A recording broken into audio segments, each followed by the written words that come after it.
Hello, this is Dr. Ford Brewer. Heart attack, stroke, and cancer prevention. Why rely on a cure when you can prevent it altogether? I'd love to hear your thoughts, so please comment in the section below. If you like it, subscribe and share. Today I'm going to be talking about a few of the weight loss medications. I don't run a weight loss clinic. I run a heart attack, stroke, and cancer prevention clinic. I do deal with weight loss as a part of what I do. Overweight and obesity are major components contributing to heart attack, stroke, and cancer. By far the most common activity that I prescribe is old-fashioned lifestyle, diet, and exercise.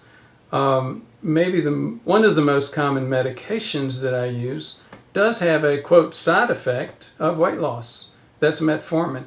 The metformin that I give is usually not for a general indication of weight loss.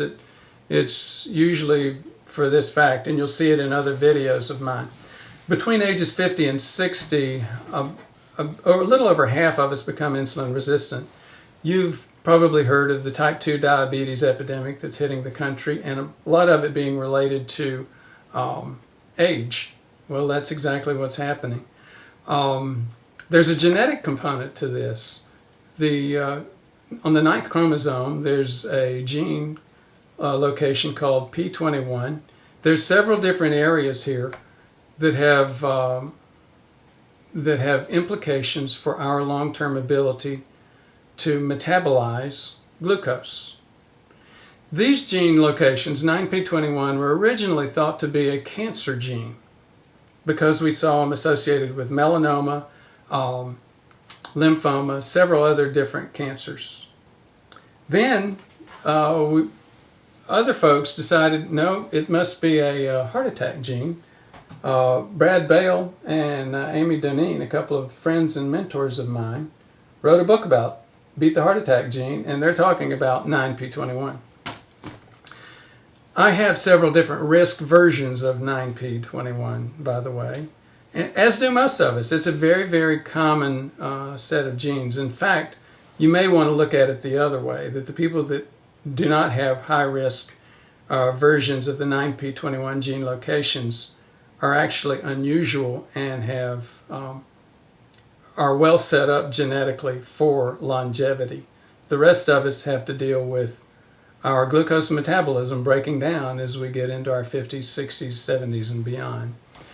So again, that gets back to metformin. Again, I've got a series of videos on metformin. It's actually been approved by the FDA for longevity or anti-aging research because of this issue. There are a couple of areas within there, again, technical terms, mTOR and AMPK. Both are parts of the genetics. They're enzymes that are involved in multiple pathways of glucose metabolism. Those are both impacted by metformin. So again, after you start to see all of that, it becomes clear why metformin has a side effect of weight loss when you start giving it for insulin resistance. And again, back to my most common indication for it, I give it for people that have had unrecognized insulin resistance for years and decades. Again, I've got other videos that cover that. So again, we're talking about different weight loss medications. I've started from the bottom and gone up. Saxenda is another diabetes medication. It's also known as Liraglutide, and it's been found to have a weight loss component. So guess what? They made it a weight loss component medication and changed its name to Saxenda. Most of us have heard of Fen-Phen, taken off the market because of the damage that it does to hearts. Meridia, same thing. Phentermine was part of the Fen-Phen and part of Qsymia as well. It has an amphetamine-like impact. I've never used any of the amphetamine or phentermine-related products. Xenical is a totally different type of medication. decreases the absorption of fat. So if you can't absorb the fat, guess what your side effects are? Gas, diarrhea. The brand names for that are Orlistat and Ally. Contrave is a different, more centrally acting medication. I'm going to talk a little bit more about that today. I've got a separate video on Contrave, but I'm going to talk about specifically the Naltrexone component of Contrave today. It's interesting to note that Dr. Richard Bernstein, who wrote the Diabetes Solution, again, I've got a couple of videos on him. He's the godfather of diabetes self-management. Very, very strict in terms of maintaining a glucose below 100, which he's done. He's 84 years old and he's got an HDL now of over 100. Far better than anybody's I've seen, no matter what age. Even Dr. Bernstein, as conservative as he is, has a section about using Naltrexone. He recognizes the addictive nature of our relationship with food, and Naltrexone is a medication that stops the activity of opioid addiction. It's most commonly used for alcohol dependence or alcohol addiction. It is related to another medication that we used to use in the emergency room, naloxone, which was used for opioid overdose.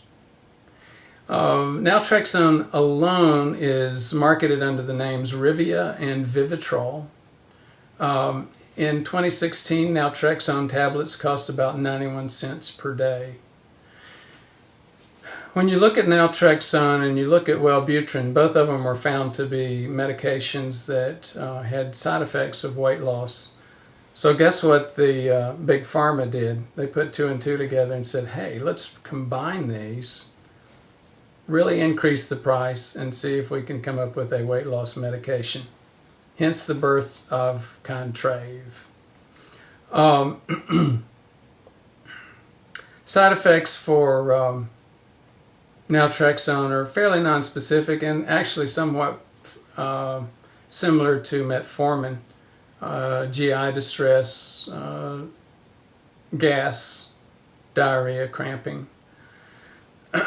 There was another medication I was going to speak about for just a minute. I've never used it. It's an anti-seizure medicine called Topamax or Topiramate. It was invented by Big Pharma back in the 70s and 80s as a seizure medication. It also was one of those drugs where the side effect found was people tended to lose weight when they were on this seizure medication. So if people lose weight on a medication, Big Pharma is usually going to think about, hey, maybe we can use that for weight loss. Again, I've never used it. Some of the side effects you see with Topamax would be the same side effects you'd see with any seizure medication. If you're taking it and then you stop, you have some theoretical risk, at least, for creating seizures. With any medication given for seizures, you have to be careful about operating machinery or driving. So again, all of us need to be at a BMI, a weight, a BMI less than 25. And there are several ways of getting there. Diet and exercise are very, very important for getting there. There are books like How We Get Fat and What to Do About It, which would indicate maybe it's not our behavior, maybe it's not eating too much that makes us fat, but our metabolism creating fat, which makes us eat too much. That's a whole different, subtle but interesting way of looking at things. Again, I got a video on that. It's about a book by a fellow named Gary Taubes. So again, several different weight loss options.